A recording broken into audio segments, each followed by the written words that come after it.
If you're a realtor in Southwest Florida, there's a pretty good chance you're familiar with Bill Steinke.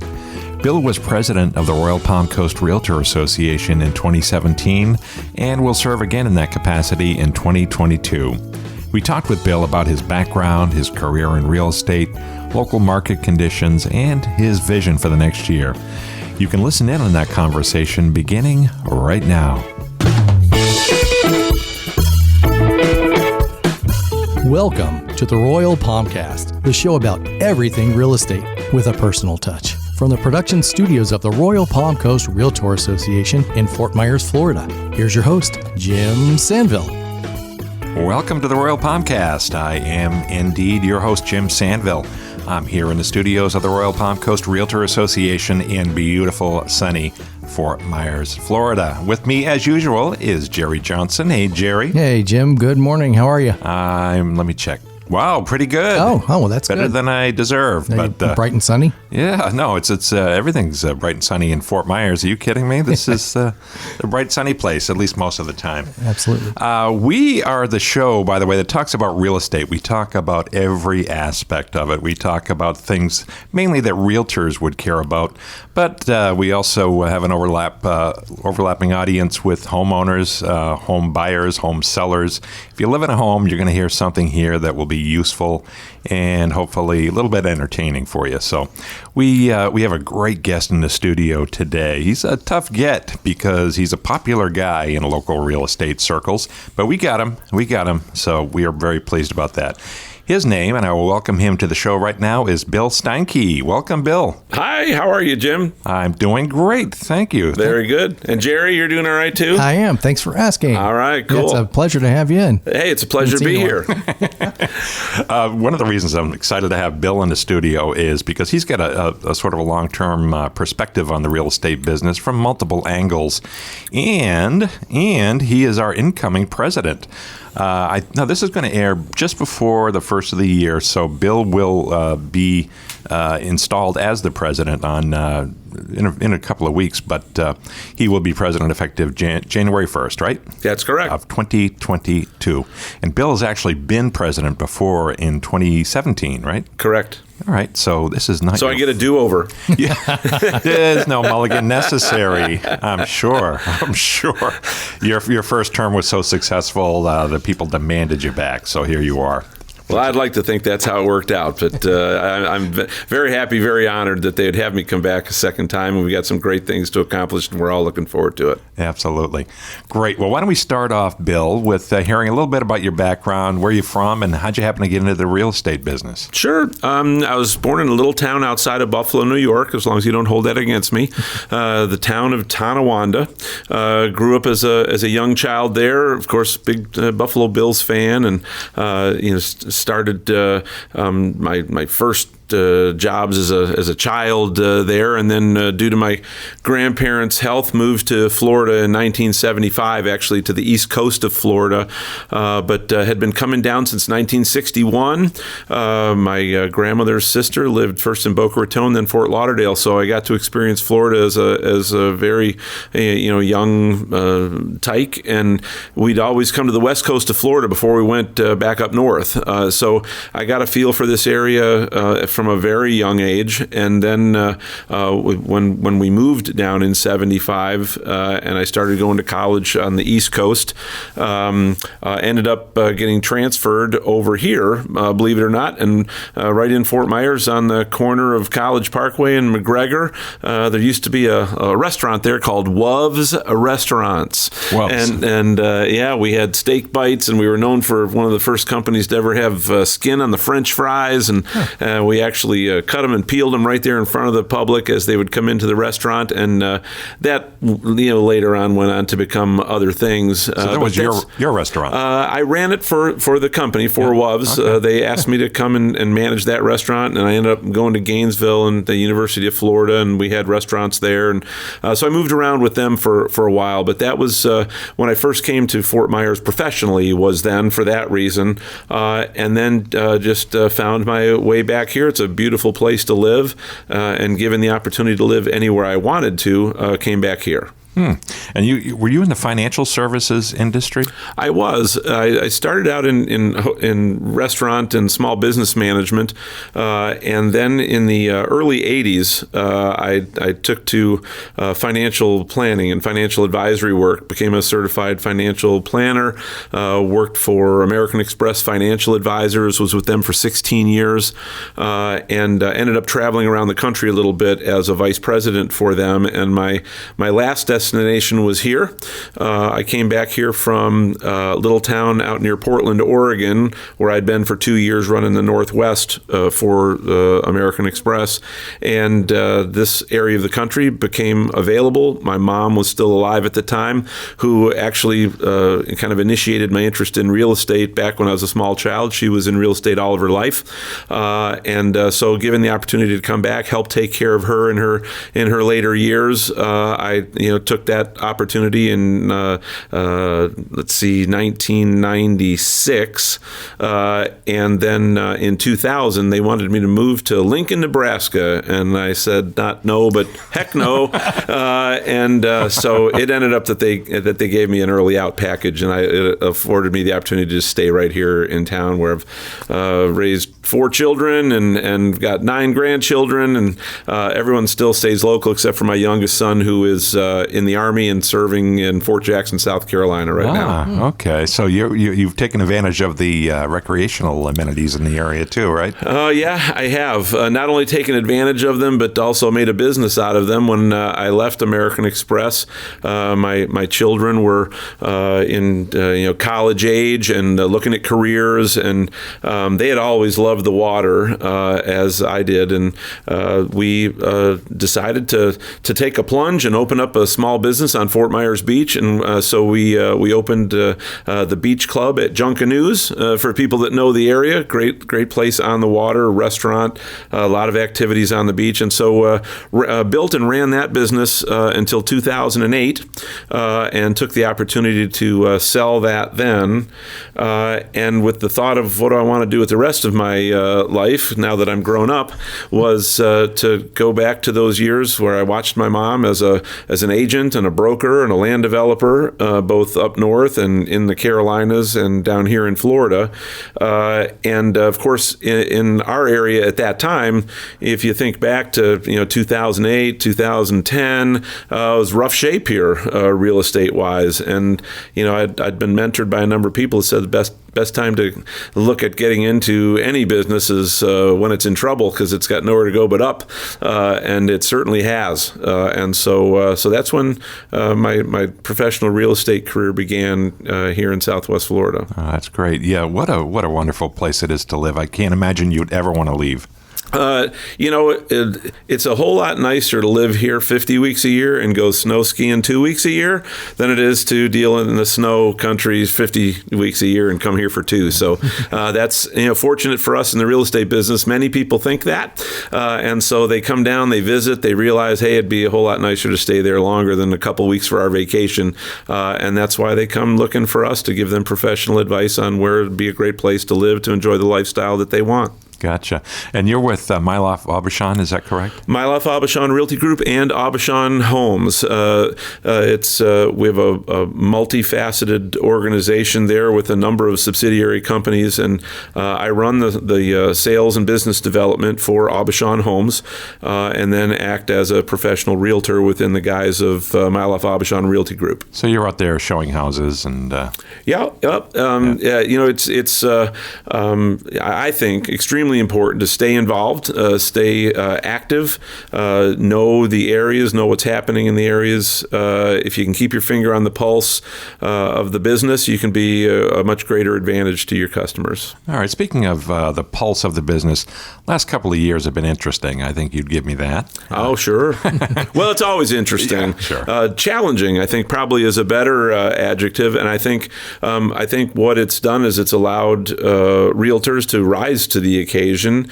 It certainly, as I was the district vice president for Florida Realtors during that time, and I got coined by saying we'll probably never get back to business as usual, but what we've learned to do is to work business as possible, and so it certainly challenged everyone in the industry, not just realtors, but all the affiliated businesses as well, to do business in a way that we'd never done it before, virtually.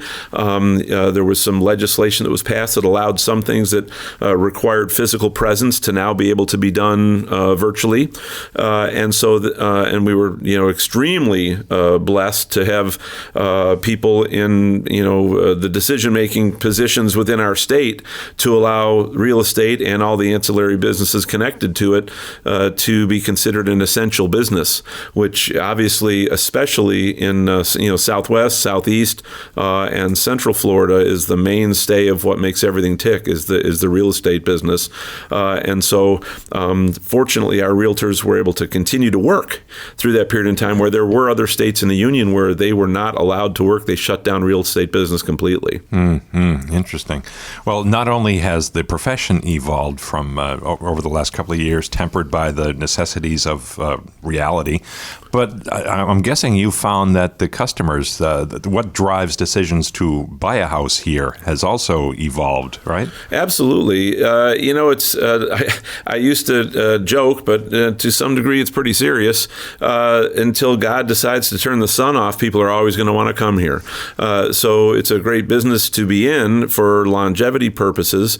But the reasons why they want to be here went far beyond the sun. One of the reasons why they wanted to be here was that they could do their business where they might have been coming from a city or a state where their business was shut down, but they could actually conduct it from here. Many companies decided that for them to continue their work, that they were going to have to appeal to their employees from a way that if they had to work from home, where could they work from home comfortably?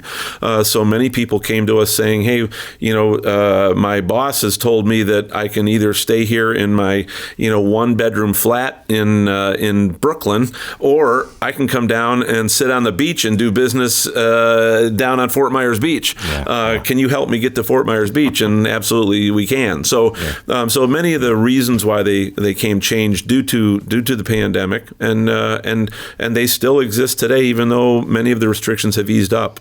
I think that the remote work is kind of a long-term trend. Not obviously 100%, but a good portion of people, I think, will be working remotely. Sure, I think businesses have found that they, if their people can have the same level of productivity by working from home, that they're going to allow them to do that. So our hope is that as those employees take advantage of that opportunity that they've been given, that they realize that the need to be productive is still there. And, with that being said, then businesses can become more profitable. They don't have to have as much expense. They don't have to have as big a building. And that then causes some shift in the commercial real estate business as companies might change their venues and whatnot. So it makes for a very active environment with the changes that the pandemic that we've gone through has put in front of us.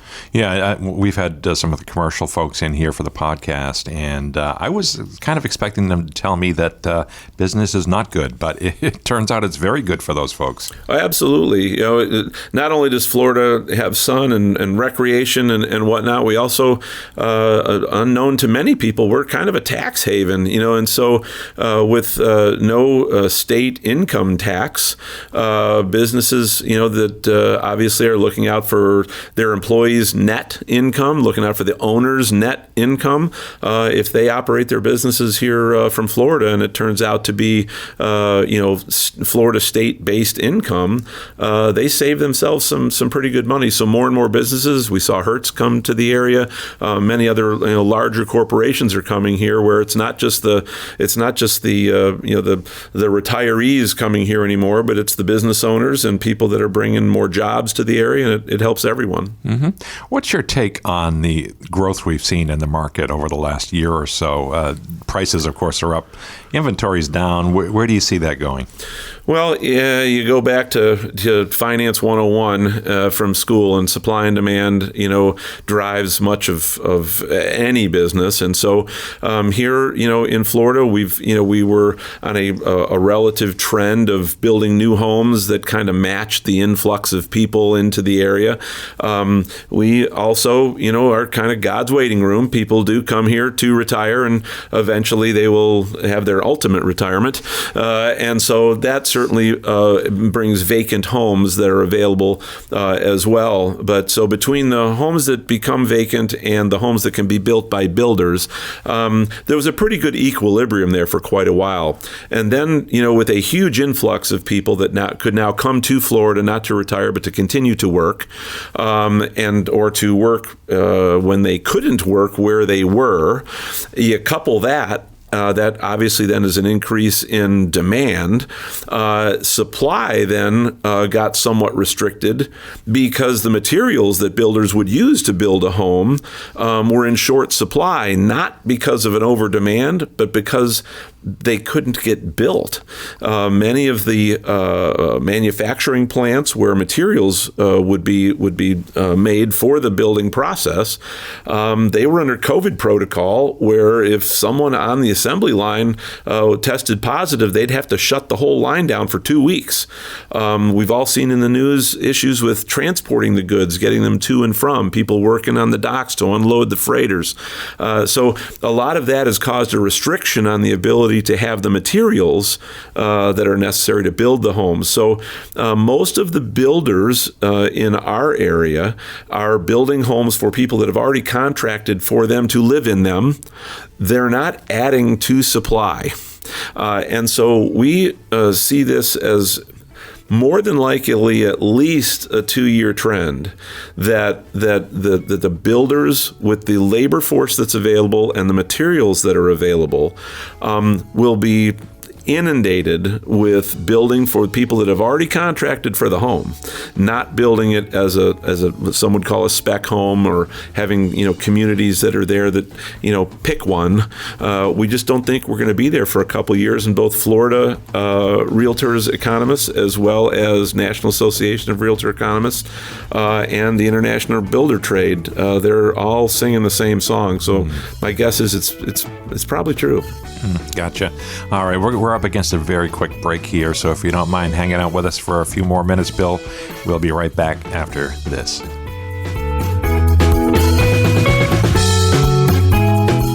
Hi, I'm Bill Risser, and you're listening to the Royal Palmcast with Jim and Jerry. This place is amazing. Hi, I'm Caroline Boland, and you're listening to the Royal Palmcast. Hi, this is Bob Wade, and you're listening to the Royal Palmcast. Do you know a student who could use help with college tuition? Well, if you're a realtor and you have children, this may be for you. The Royal Palm Coast Realtor Association has announced the creation of the Kevin Williamson Scholarship Program for sons and daughters of realtors who are pursuing higher education. To qualify, students must be Florida residents and have at least one parent who's a realtor. Scholarships start at $1,000, and applicants are judged based on extracurricular activities, financial need, and other criteria. This program is named in memory of our late President-elect, Kevin Williamson, who is well known in the community for his generous support of those in need. For eligibility and criteria information, visit the RPCRA.org website. Click on the magnifying glass search icon, type in scholarship, and press enter. Then click on scholarship from the results. We wish the best of luck to all. We hope you're enjoying the Royal Palmcast, a production of the Royal Palm Coast Realtor Association, your association for realtor resources, services, and education in Southwest Florida. We're committed to the success of all our members and advocate for property rights, both commercial and residential. We continue our efforts educating and influencing policymakers at all levels about issues important to realtors and homeowners. RPCRA also leads the way with community involvement, market analysis, and member engagement, all of which contribute to a superior realtor experience. With 2 convenient locations in Fort Myers and Cape Coral, the staff of RPCRA is here for you. You'll find us online at rpcra.org and across social media, including Facebook, YouTube, Twitter, LinkedIn, Instagram, SoundCloud, and all major podcast apps. Be sure to subscribe, like, share, and follow us to stay current on all our upcoming classes and events. Now, back to Jim Sanville and the Royal Palmcast.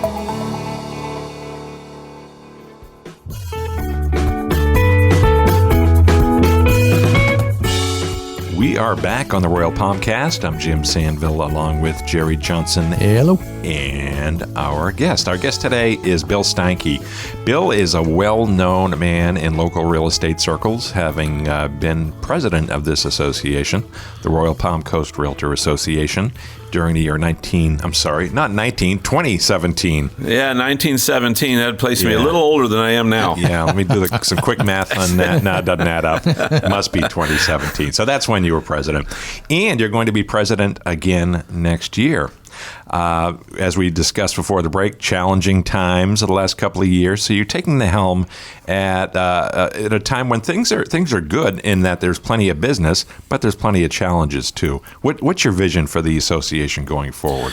Well, I'm very, very fortunate to be taking over the reins of a very healthy organization with tremendous members, tremendous volunteers. Many might not know that as large of an association as we have, and it is considered in national terms as a mega board, really? That the majority of the leadership that is provided for in the association at all levels is all volunteer leadership. So it's leaders leading and helping other realtors, brokers leading and helping other brokers. So it's a very cooperative business, and we have at the Royal Palm Coast Realtor Association, we have incredible staff that are there to do the day-to-day implementation, the day-to-day work of the work, and they do a fabulous job of it. But all those the people that govern the association, that deal with the available products and services and the things that our consumers can use and our realtors can use to service the consuming public, those are all led by a volunteer staff. And so we have a tremendous group of volunteers that work within the committees in the association, the board of directors, some of the subsidiary corporations that assist the community and that we're involved in the community. So it's while we have challenging times, I would tell you that we have an extremely healthy and well-run association that I'm happy to pick up the reins from our 2021 president, Robin McKeever, and continue our quest to provide tremendous value to the realtors that we serve, the affiliates, our affiliate members, our MLS members. There's a variety of different types of memberships in the association. And so we're at a point now where we serve a little over 9,300 people, and we've got some great things to come. Mm-hmm.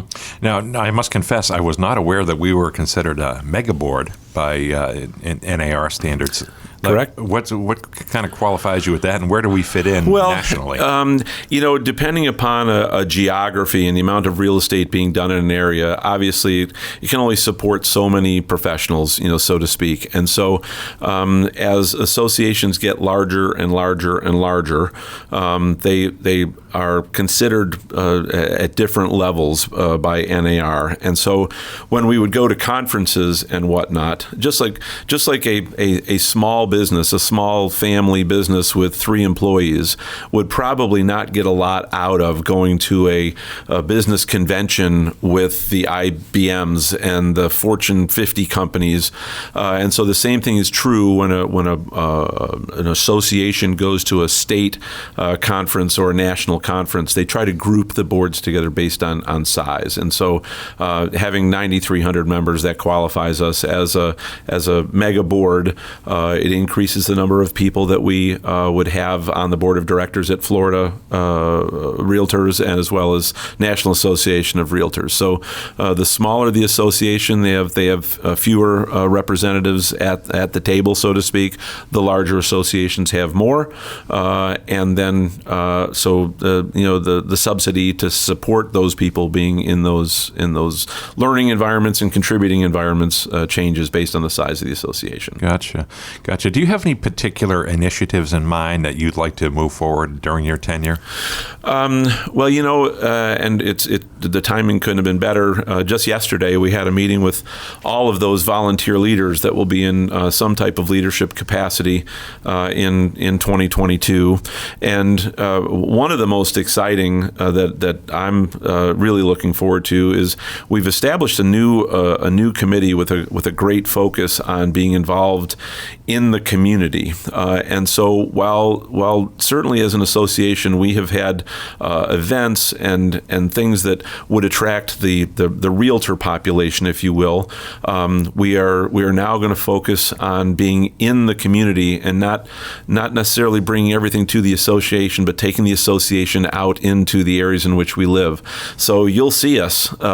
We'll have tents out there at things like Red, White, and Boom, in Cape Coral, the art festival, events that are held down in the river district, and so as our consumers would be out at these events, they'll see us there and be able to come by, and we'll have information there for them, events that are going on, charitable endeavors that they can get involved in.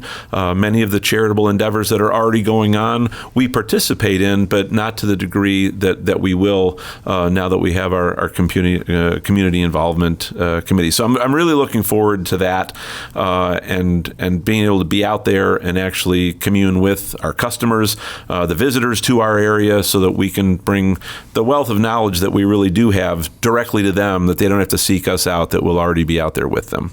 Gotcha. So the end game there would be we want to develop some awareness of our association, possibly drive membership, or what exactly is the goal?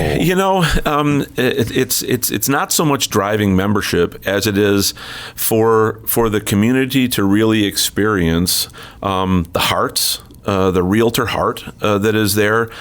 We have so many of our realtor members and our affiliate members that are concerned about local considerations, water quality, our school system, our roads, security, and so that's happening somewhat behind the scenes.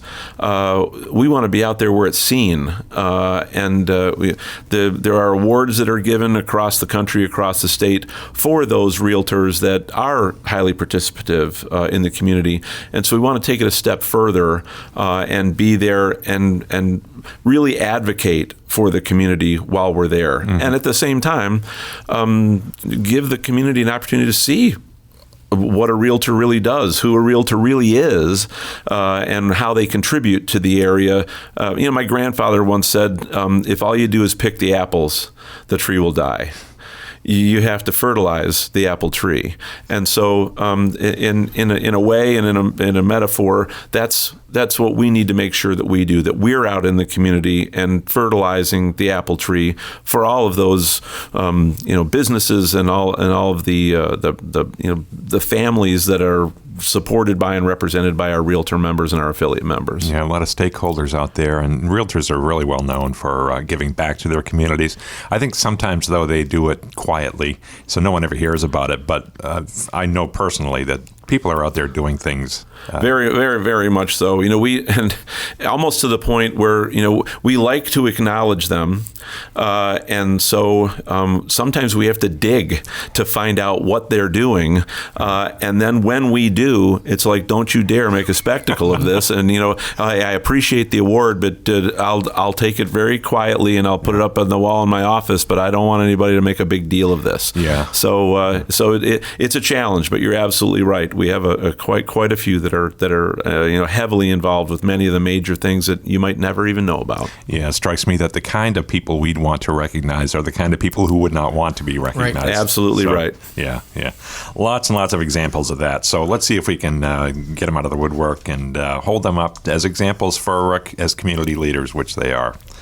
Looking at this from the perspective of the public, if you're looking into our association, into the real estate business, what kind of misperceptions does the public have about us or realtors? I'm not so sure that it's a misperception about realtors. I think it might be a misperception about the value of a realtor. The amount of work and the amount of education, continuing education, and staying privy to all those things that are important to a customer when they're considering selling a home or purchasing a home. There's so much work that's done behind the scenes that many times it's only seen that, well, the realtor turns the key, opens the door, lets the customer see, and that's really all they do. That couldn't be further from the truth. Hours and hours and hours of preparation are put in, and I've of course being out in the community myself. I've got my name tag on, and people recognize, oh, hey, you're in real estate, and the number one question you always get is, how's the market? And the interesting thing is that there isn't a direct answer to that, but they think it's that simple enough to say, well, it's a great market or it's a bad market, or well, it's a buyer's market, well, it's a seller's market. But really, it's questions that need to be asked, like, what type of a home are you talking about? Are you talking about a waterfront home? Are you talking about a dry-based home? Are you talking about a condominium? Are you talking about a house that would be sold in a band of $200,000 to $300,000, or a home that would be sold in a band of $700,000 to $800,000? Because every one of those, if you will, micro markets will be different. One of those markets may be extremely hot. Another one might be extremely cool. And so there's not a simple answer to many of these things. And this is what realtors do when they're not actually working with the customers, is they're studying the data. They're using the tools that are available to them so that they can be at the top of the game no matter which market that the customer is talking about. Mm-hmm. If you look at advocacy, which is a big part of what this association does, what are the opportunities and threats in that realm?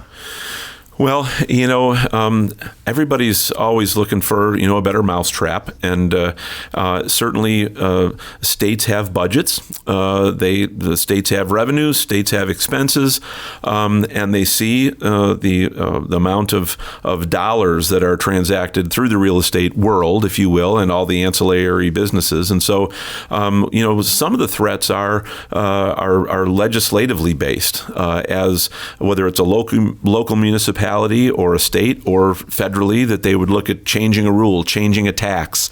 It can have a tremendous ripple effect. And so, realtors have always been extremely connected politically, not a party designation, if you will, but who's making these decisions and how do they feel about real estate and how real estate affects their constituents, their consumers. And so our Realtor Political Action Committee, RPAC, we are continually looking for ways to stay ahead of legislation, that we can vet that legislation and determine whether that would be in the consumer's best interest or whether it would be detrimental to them, whether funds would be being taken from their pockets or funds would be available for them for housing for themselves and their families. So political advocacy is so important because a simple vote one direction or the other could have a tremendous effect on the people that live in our area. And so we keep our finger on the pulse of that. And once a year we go up to Tallahassee. We talk to all of our state representatives there. We call it Great American Realtor Days. Here from the association, we take a bus. We load as many people as we can fit on the bus. We go up for a couple days. We have a government affairs director here that sets up appointments with each one of our legislators up there, and we make sure that we let them know what we feel is important. The Florida realtors obviously obviously does a lot of research and watches the legislation coming, knows who those people are that are in the positions that are going to be flipping the switches. And so that's where we place our efforts to make sure that any influence that we can have on the decisions to be made are being made in the best interest of our consumers. Yeah, I know that you, Kevin Besserer, our public policy director, and others do a lot of work in that area. So keep fighting the good fight, Bill. Yeah, we're going to do that. Okay. Hey, now we come to what I always consider my favorite part of the program, and I think I warned you about this. It's called the lightning round. I'm ready. Ready? Yep. You ready? This is just, we're going to find out a little bit more about Bill the man. But wait a minute. Don't you have to have rain to have lightning? There may be Because it sound never effects. rains in Fort Myers. There may be sound effects added later. Okay, all right. Up to Jerry. All right. Yeah, Behind-the-scenes tricks. all the trickery of radio in a podcast.